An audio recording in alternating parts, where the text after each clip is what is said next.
여러분, 한 가지 질문을 드리면서 오늘 말씀을 시작하려고 합니다. 여러분은 얼마나 죄를 많이 지면 심판을 받을 수 있을까 생각해 보신 적이 있으십니까?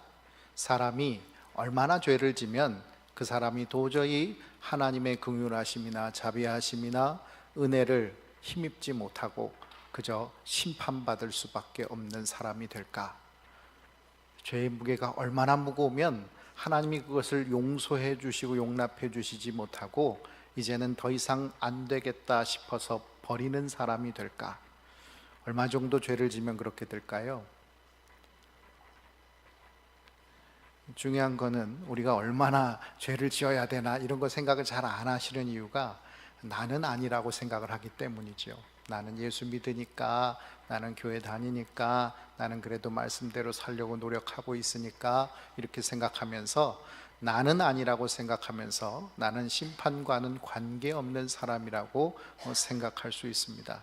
근데 여러분, 우리가 살면서 얼마나 죄를 많이 지을까요? 예전에 전도 폭발이라는 전도 프로그램 훈련을 갔을 때 거기서 이제 복음을 설명하는 데 있어서 우리가 하루에 한 가지씩만 죄를 짓는다고 생각을 해봅시다 이러면서 복음을 설명하는 내용이 있습니다. 근데 여러분, 우리가 하루에 한 가지밖에 죄를 안 질까요? 그럼 우리가 말을 해도 하루에 한 번 이상 실수를 하는데 그렇지 않습니까? 우리가 무슨 말을 일반적으로 말을 할 때도 무슨 얘기하려고 그러다가 말이 잘못 나오고 헛나가고 또 그게 아닌데 하는 생각들이 들 때가 많이 있지 않습니까? 행동을 하려고 하다가도 내가 저는 좀 이런 때도 있어요. 화장실 가려고 그러다가 방을 나왔는데 내가 어디 가려고 나왔더라 이 생각이 들 때가 있어요. 예. 안 되겠어요? 예. 저만 그런가요? 예. 가끔씩 자기가 뭘 하려고 하다가 순간 까먹고 뭘 잊어버릴 때가 있지 않습니까? 여러분, 그런 것처럼 우리가 일상적으로 행하는 말과 행동도 이렇게 잘못 행동하고 잊어버릴 때가 많은데 우리가 하나님의 그 말씀, 거룩하신 말씀에 우리가 거룩하지 못한 우리들이, 죄인인 우리들이 정말 그 모든 말씀에 다 맞춰서 하루 24시간을 다 살아갈 수 있겠느냐 하는 거예요. 그 중에서 한 가지만 죄를 지으면서 하루를 넘길 수 있겠느냐. 근데 여러분, 하루에 한 가지씩만 지어도 1년이면 365가지고요 10년이면 3650가지고요 우리가 100년 산다고 하면 36,500가지 죄를 짓고 살아가는 겁니다. 예. 여러분, 그러면 죄는 얼마나 많을 거예요? 이 목록들을 쓴다고 하면 얼마나 많겠습니까? 그런데 여러분, 성경에 보면 우리는 평생 죄를 지어서 마지막 하나님께서 부르실 때 그 하나님 앞에 갔을 때 심판받는다 이렇게 생각을 하지만 사실 성경에는 그 한평생 죄를 짓다가 하나님 앞에 심판받는 게 아니라 이스라엘의 역대 왕들을 보면 그 죄가 쌓이면 하나님께서 반역을 일으켜서 죽여버리든지 아니면 그 반역한 사람들을 통해서 그 집안을 멸족시켜버리는 일이 비일비재하게 일어나고 있습니다. 요즘 우리가 큐티 본문 열왕기상 말씀을 가지고 계속 말씀을 묵상하고 있는데 거기 보면 왕들이 고작 한 10줄 정도 지나면 사라져버려요. 북이스라엘 왕 같은 경우는 그 중에서 제일 짧았던, 지금까지 나온 왕 중에 제일 짧은 기간 왕을 한 사람이 북이스라엘의 5번째 왕인 바로 시므리예요. 이 시므리라는 사람은 7일 왕했습니다. 7일. 근데 여러분, 7일 동안 죄를 짓는다고 하면 얼마나 죄를 지을 수 있을까요? 여러분이 한번 마음 먹고 죄를 지어서 7일 동안 죄를 짓는다고 하면 여러분 몇 가지 정도 죄를 지을 수 있다고 생각을 하십니까? 너무 자기를 거룩하게 생각하시는 거 아니에요? 하루에 한 가지씩 이러니까 7가지 이렇게 생각을 하시는 분들 계실 것 같은데 여러분, 이 시므리라는 사람이 죄를 지어서 하나님 앞에 심판을 받게 됩니다. 그래서 7일밖에 왕을 못한 이유가 이 사람이 하도 죄를 지으니까 하나님이 그대로 둘 수가 없어서 치신 거예요.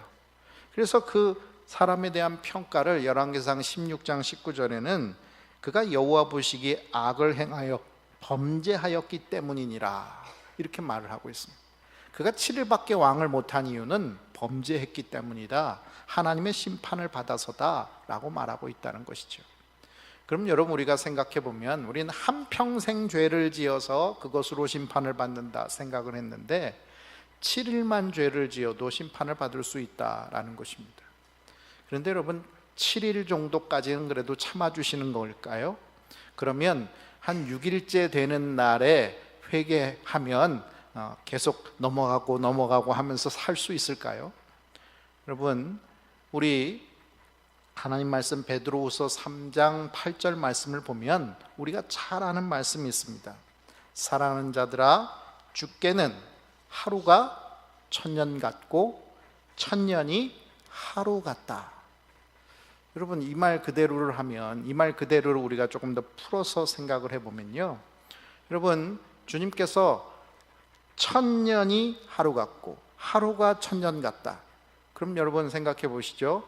우리가 1000년 동안 죄를 지어도 하나님께서 그것을 하루같이 여겨주신다는 거예요.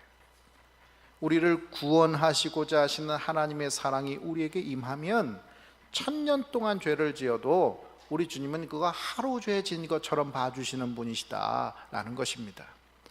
그런데 여러분, 반대로 우리를 심판하시고자 하신다면 우리가 하루만 죄를 지어도 1000년 동안 죄를 지은 사람처럼 본다는 얘기입니다. 그러니 우리가 한평생 죄를 지어서 심판받겠습니까? 7일 죄를 지어서 심판받겠습니까? 하루를 짓던 1000년을 짓던 우리가 하나님 앞에 죄를 지면 그것은 심판받을 죄라는 것입니다. 그런데 우리는 그 심판과 나는 무관한 사람인 것처럼 생각하면서 살아가고 있다라는 것이지요. 그런 부분에서 오늘 저는 우리가 예수 그리스도의 구속의 은총을 받은 자들이다, 그것 때문에 나는 심판과는 관계없다라고 이렇게 건너뛸 것이 아니라 정말 내가 그 은혜 가운데 거하고 있는가, 이것을 먼저 생각해 봐야 된다는 거죠.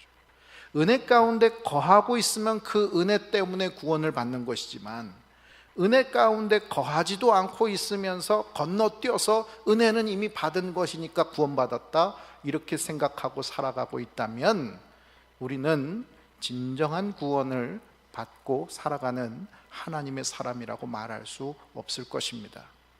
저와 여러분이 오늘의 삶을 살면서 처음 눈을 뜨는 시간부터 눈을 감는 시간까지 내가 어떻게 구원받은 사람인가, 이것을 우리들이 더 묵상하고 묵상함으로 인해서 하루에 한 가지의 죄도 짓지 않으면서 오직 하나님의 은혜 안에 거하여서 하나님의 기쁨 되는 하루하루를 살아갈 수 있는 저와 여러분이 되시기를 바랍니다.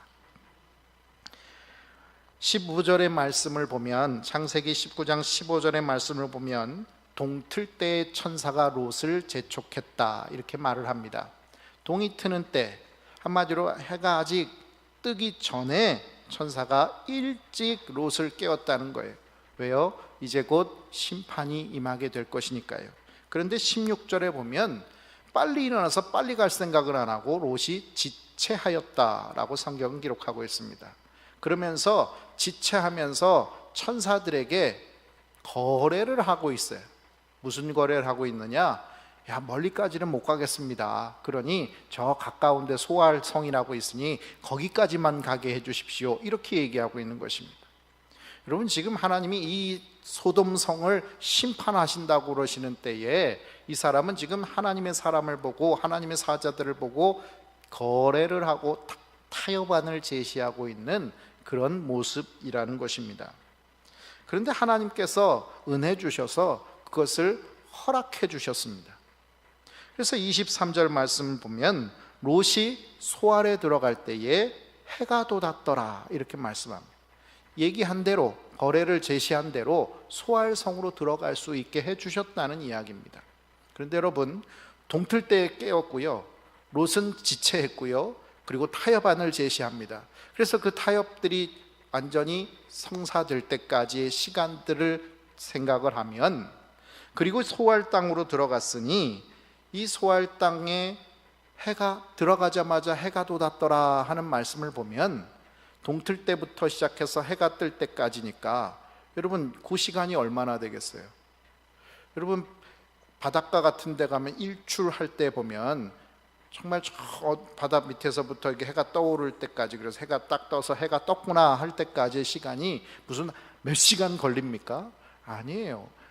어둡다가 해가 어느 정도 동틀 때가 되면 세상이 밝아집니다. 그러고 해가 떠오릅니다. 그 시간은 얼마 되지도 않아요. 그러면 소돔부터 소알까지의 거리가 얼마나 가깝다는 얘기예요. 롯은 멀리 가고 싶은 생각도 없었던 거예요. 여기 무너지고 망한다고 해도 그런 거 나하고 별로 신경 없고 나는 귀찮아, 멀리 가기 싫어 이러고 가까운 소알 땅. 그러니까 뭐 소돔에서 소알까지 우리가 해 뜨는 시간만으로 계산해 본다면 1시간 거리도 채 안 되는 곳으로 가겠다고 말하고 있다는 것이죠. 그럼 여러분, 하나님께서 허락해 주셨습니다. 그런데 소알 땅까지 갑니다. 그런데 소알에는 해가 떴습니다. 그런데 소돔에는 어떻게 됩니까? 우황과 불이 비처럼 내렸다라고 얘기하고 있습니다. 유황과 불이 비처럼 내렸다. 그럼 한번 소돔 땅과 소알 땅을 하늘을 비교해서 생각을 해 보십시오. 소돔에서는 유황과 불이 비처럼 내립니다. 그리고 한 곳에서는 해가 떠 있습니다. 소돔과 소알까지의 거리는 1시간 정도도 채 되지 않는 거리인 것 같습니다. 그러면 요 마이크로 한번 생각을 해보시면 요 마이크 쪽에서는 해가 떠 있는데 여기서는 유황과 불이 비처럼 내린다는 거예요. 여러분, 이런 모습을 쉽게 볼 수 있겠습니까? 이런 모든 것을 성경은 여호와께서 하늘 곧 여호와께로부터라는 말로 이 심판의 시작을 알리고 있습니다. 한마디로 말해서 이것은 자연현상이 아니라는 거예요. 갑자기 하늘에서 우박이 떨어진다든지 뭐 이런 것들은 자연현상으로 일어날 수 있습니다. 번개가 치고 하는 것, 뭐 낙뢰가 치고 하는 것들은 얼마든지 일어날 수 있는 것입니다. 그런데 오늘 바로 그 인접해 있는 곳에서 한쪽에서는 해가 뜨고 한쪽에서는 유황과 불이 떨어지는 것을 보면서 이것은 자연현상이 아니라 바로 하나님께서 말씀을 강조하기 위해서 여호와께서 하늘 곧 여호와께로부터 이렇게 하나님이라는 말을 2번이나 반복하면서 이것이 하나님의 역사라는 것을 강조하고 있습니다.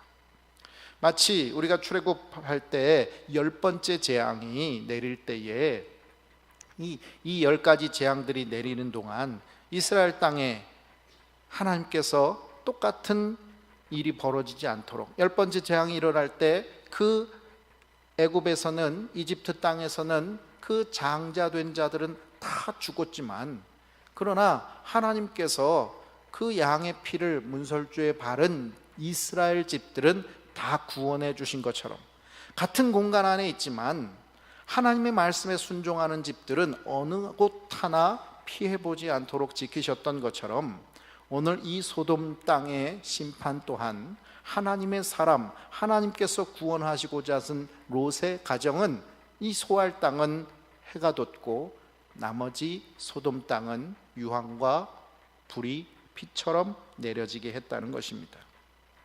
창조 이전의 세계를 창세기 1장 2절에는 땅이 혼돈하고 공허하며 흑암이 깊음 위에 있었다라고 표현하고 있습니다. 창세기 1장 4절에 하나님께서는 빛을 만드셨는데 이 빛이 하나님 보시기에 좋았다라고 말씀하시면서 하나님이 빛과 어두움을 나누셨다라고 말씀하고 있습니다.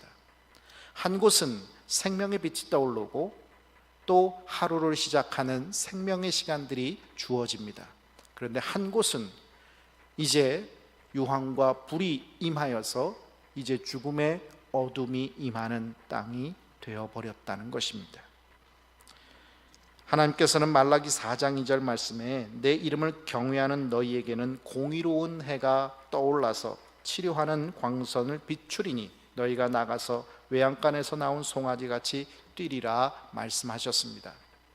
이 두 소돔과 소아를 비교하면서 소알 땅에 해가 떠올랐다라는 말씀, 그리고 소돔 땅에 유황과 불이 비처럼 내렸다는 이 말씀은 바로 하나님의 해가 소알 땅에는 떠올랐다라는 것을 말씀하고 있는 것입니다.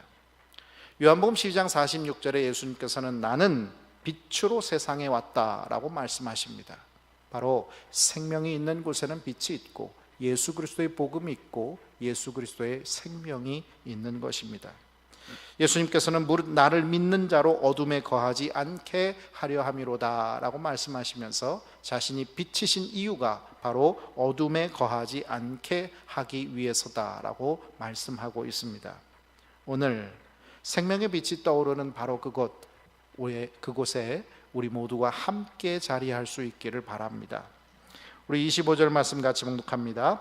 그 성들과 온들과 성에 거주하는 모든 백성과 땅에 난 것을 다 엎어 멸하셨더라. 아멘. 다 엎어 멸하셨더라 이렇게 말씀합니다. 여러분, 노아의 홍수 당시에 하나님께서는 창세기 7장 4절 말씀을 보면 쓸어버리리라 말씀하십니다. 이 모든 것을 쓸어버리고 다 엎어 멸하시고, 이게 하나님의 심판의 모습이라는 것입니다.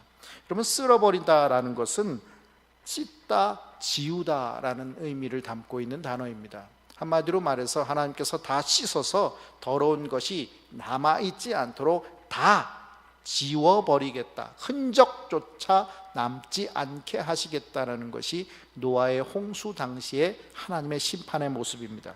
완전히 사라지게 하시겠다는 것입니다. 그런데 여러분, 오늘의 말씀은 다 엎어 멸하시겠다라고 말씀합니다.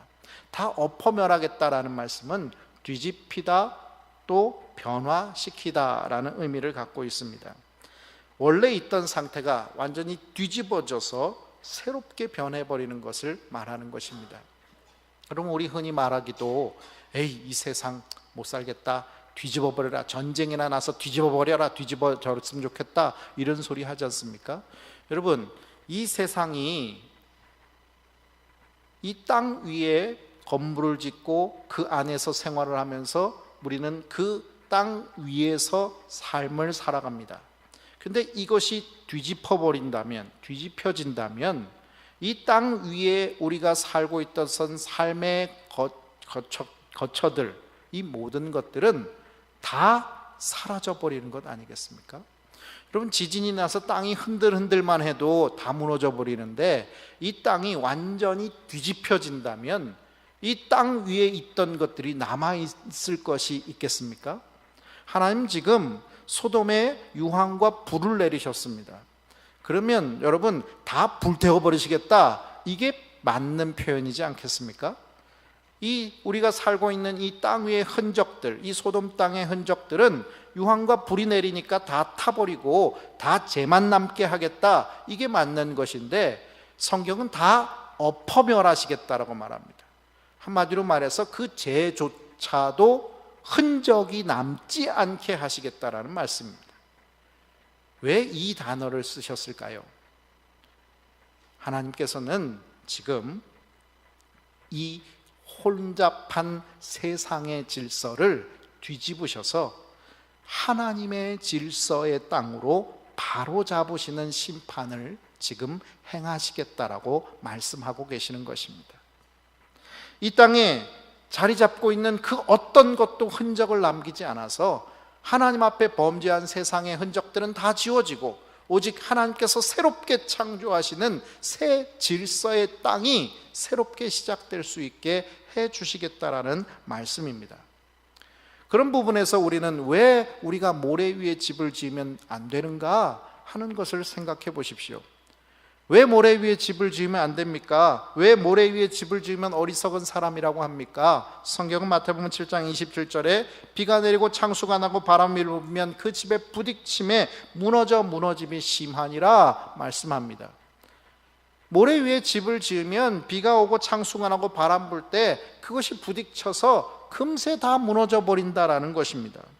그런데 여러분, 이게 비가 오는 게 아니잖아요. 불이 내리는 거잖아요. 그럼 성경은 이 불심판에 대해서 어떻게 얘기하고 있을까요? 여러분 한번 찾아보실까요? 스가랴 13장 8절 9절 말씀입니다. 스가랴 13장 8절 9절, 구약성경 1325쪽입니다.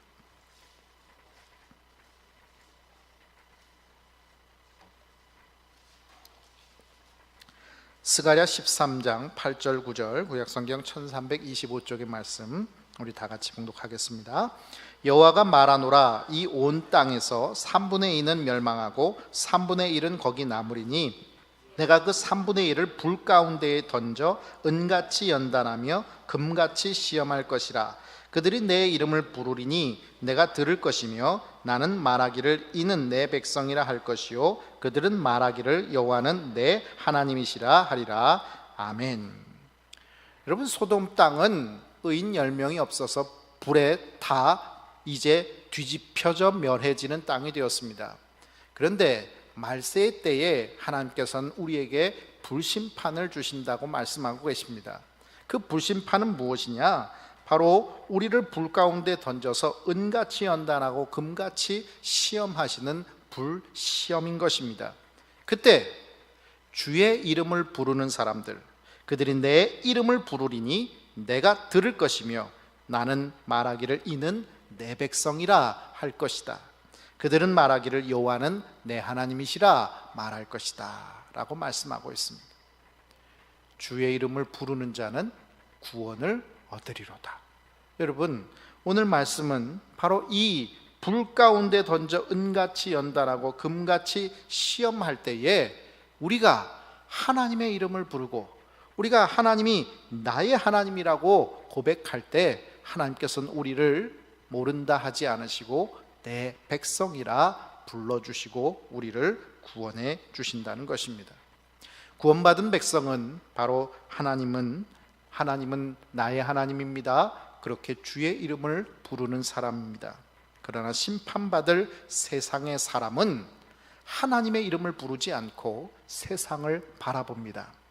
우리 26절 말씀 같이 봉독합니다. 롯의 아내는 뒤를 돌아보았으므로 소금 기둥이 되었더라. 여러분, 왜 롯의 아내는 뒤를 돌아봤을까요? 여러분, 인간 심리가 그렇지 않을까요? 불구경 좋아하잖아요. 그러니까 돌아봤겠죠. 이렇게 간단하게 생각할 수도 있습니다. 그렇잖아요. 강 건너 불구경, 저기는 멸망당하지만 나는 살았네 하면서 돌아볼 수도 있었을 것입니다. 그런데 여러분, 성경에는 분명히 천사가 돌아보지 말라고 경고하셨습니다. 그러면 이 여자가 영적으로 깨어있는 것이라면 그렇게 불구경하고 있을 때가 아닌 것이죠. 그렇다면 불구경 때문에 뒤돌아본 것은 아닙니다. 다시 말해, 경고했던 것을 듣지 않고 자기 의지로 돌아볼 정도가 되었다면 뭔가 다른 생각이 있다는 것이죠. 뭐가 있었을까요? 여러분, 소돔 땅이 어떻게 되나 하는 궁금증보다는 자신이 두고 온 것에 대한 미련이 남아 있었다는 것을 알 수가 있습니다. 우리가 성경에 나와 있지는 않지만 그러나 전설에 의하면 다른 서적들을 보면 롯의 아내는 소돔 여자였다라고 말을 합니다. 그러니 소돔 땅에는 그저 자기가 두고 온 집이나 재산만 있는 것이 아니라 자기 식구들까지 다 있었던 것입니다. 그런데 그는 혼자 나왔지 같이 나오지 못했습니다. 그러니 저 불이 떨어지는 곳에 내 형제, 내 부모들이 어떻게 되나 하는 걱정과 염려, 그리고 자기가 두고 온 모든 것들에 대한 미련이 결국 뒤를 돌아볼 수밖에 없게 했다는 것입니다. 그 어떤 것이든 주께서 은혜로 허락해 주신 것, 소할 땅까지 가라 하는 것은 허락해 주셨지만 뒤를 돌아보지는 마라 라고 말씀하신 것을 벗어난 것입니다. 결국 은혜 안에 있을 때는 구원받는 것이지만 은혜의 범위를 벗어나 버리면 그것은 아무리 작은 일인 것 같다 할지라도 하나님 앞에 심판받을 수밖에 없는 일이라는 것입니다. 우리는 그 정도는 괜찮은 것 아닌가 이렇게 생각할 수 있습니다. 지난 주일 제가 설교했던 것처럼 뭐 먹지도 말고 마시지도 말라고 그랬다고 해서 선지자가 그거 다 얘기 다 하고 그렇게 말씀 다 하고 충성 다 하고 그렇게 돌아오는 길에 다른 선지자가 속여가지고 내가 그거 하나 먹었는데 그게 뭐 그렇게 잘못된 거냐, 우리 이렇게 생각합니다.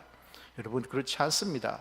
하나님께서 은혜 안에 허락한 것들은 우리가 무엇을 해도 가하지만, 그러나 은혜 밖에 있는 것들은 아무리 작은 것이라고 해도 그것을 취하려고 해서는 안 된다는 것입니다.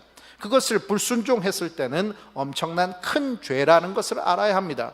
여러분, 하나님께서 아담에게 선악과만 먹지 말라고 그랬지 뭐 다른 거 먹지 말라고 그랬습니까? 그러니까 다른 거 다 먹으라고 그랬으니까 선악과 하나 정도 먹는다고 해서 뭐 그렇게 잘못된 건가? 이렇게 생각하면 이게 안 되는 거라는 겁니다. 여러분, 17절 말씀에는 이 하나님의 사람이 이 롯의 가족들에게 경고한 내용이 나옵니다. 함께 말씀 봉독합니다. 그 사람들이 그들을 밖으로 이끌어낸 후에 이르되 도망하여 생명을 보존하라. 돌아보거나 들에 머물지 말고 산으로 도망하여 멸망함을 면하라. 돌아보면 멸망된다는 거예요. 그러니까 돌아보지 말아서 멸망함을 면하라는 거예요. 그런데 돌아봅니다. 왜요? 그곳에 내가 남겨둔 것들이 있기 때문입니다. 여러분, 순종이라는 것은 무엇일까요? 순종은 머뭇거리거나 뒤를 돌아보는 것이 아닙니다. 열왕기상 18장 21절에 보면 엘리야가 바알 선지자, 아세라 선지자 850명과 싸우기 전에 이 모든 백성들에게 이렇게 말을 합니다. 너희가 어느 때까지 둘 사이에서 머뭇하려느냐? 여호와가 만일 하나님이면 그를 따르고 바알이 만일 하나님이면 그를 따를지니라. 선택하라는 거예요. 분명하게 노선을 정하라는 거예요. 하나님 믿는다고 하면서 바알도 대충 섬기고 있고 양다리 걸치면서 어느 쪽에 보험 하나 들어놔야지 이렇게 신앙생활하지 말라는 것입니다. 많은 사람들이 하나님을 믿으면서도 뒤를 돌아보는 롯의 부인처럼 신앙생활하는 경우들이 많습니다. 세상 살면서 이 정도는 어쩔 수 없는 거 아닌가 하면서 죄를 짓고 살고요. 그리고 머뭇머뭇거리면서 앞으로 나아가려고 하지 않습니다. 생명을 걸고 충성하는 것이지 생명을 걸지 않고 충성하는 길은 없습니다. 그런데 오늘날 많은 그리스도인들이 충성한다, 헌신한다, 봉사한다 라고 말을 하지만 그러나 생명을 걸지는 않고 온전한 충성은 하지 못한다는 것이죠. 뒤를 돌아보았으므로 라는 이 말은 원어의 의미대로라면 또 다른 해석도 가능합니다. 그것은 뭐냐면 바로 그의 뒤에서부터 라는 의미로 해석이 가능합니다. 롯의 뒤에서부터라는 이 표현으로 해석한다면 한마디로 롯의 부인은 지금 이 롯의 일행, 롯과 롯의 딸들이 걸어가는 길 맨 뒤에서 쫓아오고 있는 거예요. 왜 맨 뒤에서 쫓아올까요? 순번대로라면 롯 옆에 있어야죠. 그런데 맨 뒤에 있어요. 왜 그럴까요? 처음부터 하나님의 사자의 명령에 순종하거나 남편 롯을 따라 나설 수 있는 전적인 마음을 가지고 있지 않았다는 것을 말하고 있는 것입니다. 그는 마음속에 억지로 따라 나선 겁니다. 마지 못해서 따라 나섰다는 것입니다. 그러니 그 마음속에 기쁨이 없고 이 길로 걸어가는 게 기쁨이 없는데 저기에는 걱정도 있고 염려도 있고 또 저 안에는 기쁨도 있었다라고 하는 미련도 있습니다. 그러니 돌아보는 것이 어디겠습니까? 뒤를 돌아볼 수밖에 없는 것이죠.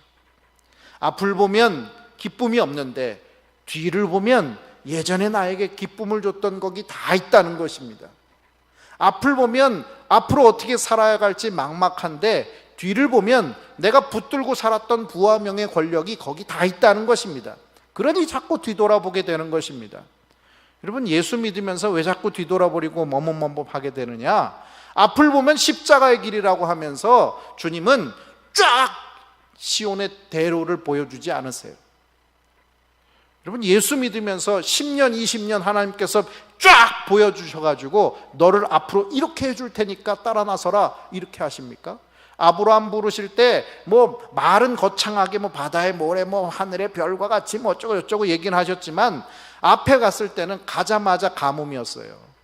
흉년이 들어서 먹을 것도 없어요. 그러니까 먹을 게 없어가지고 애굽으로 내려간 거 아닙니까? 애굽으로 내려간 게 화근이 돼서 롯은 애굽 땅을 보면서 소돔 땅을 비춰본 거예요. 그러니까 소돔 땅에 들어간 것이잖아요. 근데 여러분, 결국 우리가 가지고 있는 것, 그것이 무엇을 움켜쥐느냐에 따라서 우리의 신앙의 모습은 달라진다는 것입니다. 진정한 것을 붙잡고 있으면 이 충성한다는 것은 기쁨이 있어야 충성할 수 있는 것입니다. 그래서 여러분, 신앙생활하면서 무슨 일들을 맡고 직분을 맡고 이 일들을 할 때 내 안에 기쁨이 없다고 하면 우린 둘 중 하나를 해야 돼요. 때려치든지 아니면 회개하든지. 그거 붙들고 있으면요 계속 불평불만 하잖아요. 그러니까 정말 헌신자들이 헌신하는데 옆에서 시험 들게 하고 또 상처받게 하고 또 불평불만이 옮겨지게 하고, 죄는 전염성이 있어서요 한쪽에서 불평불만하면 다른 쪽에서 찬양하고 그러지 않아요. 한쪽에서 불평불만하면 그게 전염돼서 양쪽에서 다 같이 불평불만하고 다투고 싸우고 서로 상처받게 되고 상처 주게 됩니다.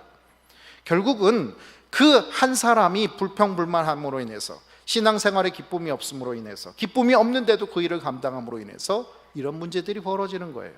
그러니 다른 사람 시험 들게 하지 않으려면 때려치는 게 낫고요, 근데 하나님은 때려치는 것을 충성이라고 말하지 않으니 회개해야 되는 것이죠. 회개하고 자기 자신을 고쳐야죠.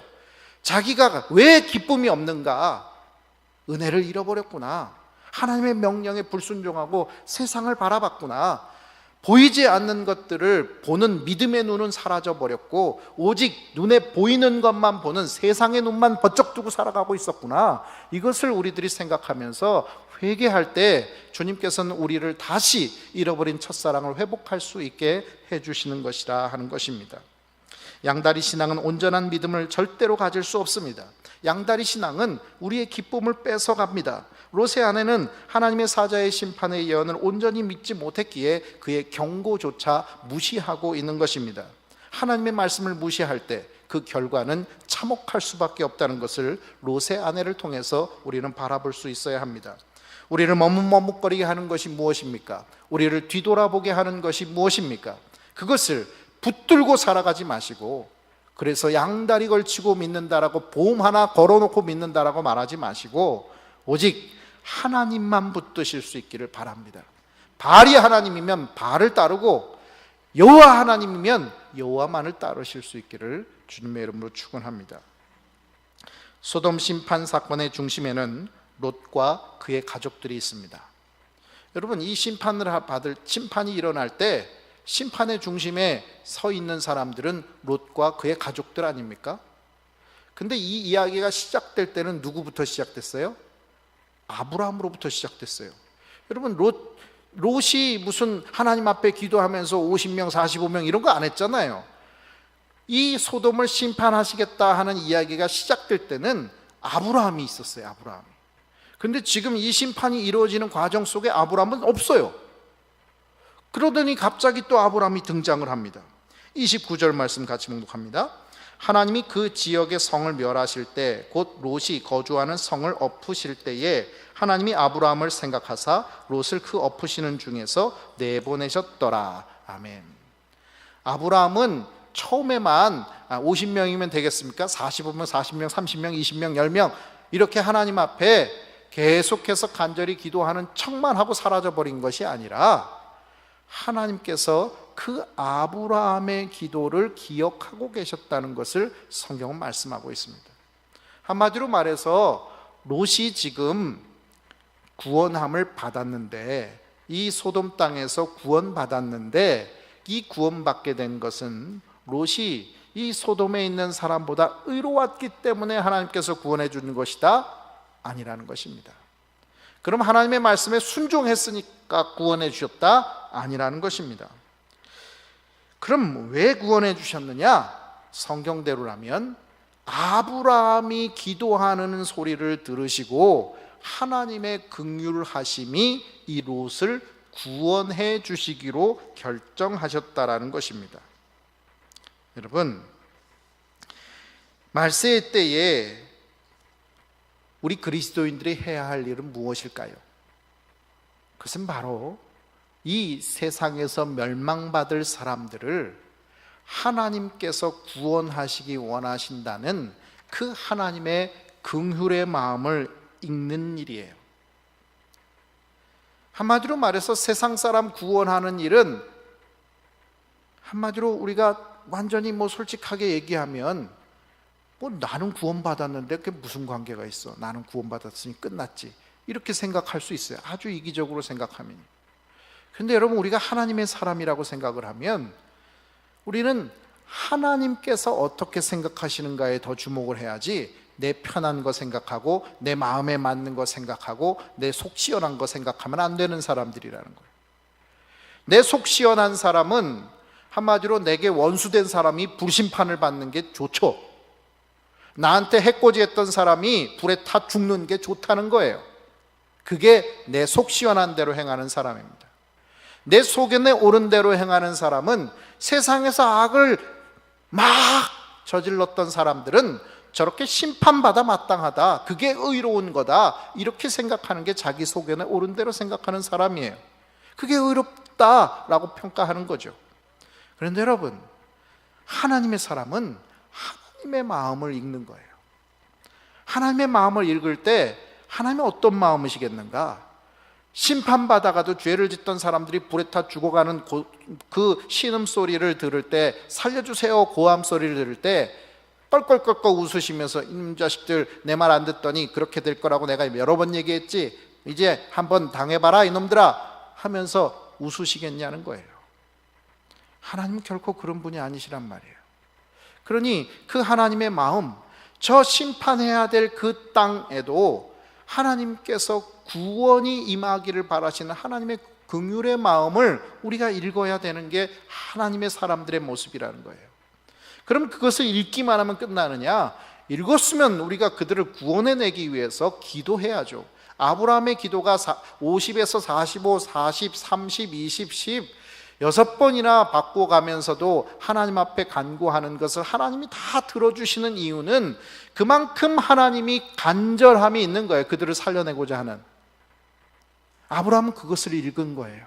그리고 그것을 위해서 기도하신 거예요. 그렇게 기도했을 때 하나님께서 그 기도를 기억하셨다는 거잖아요.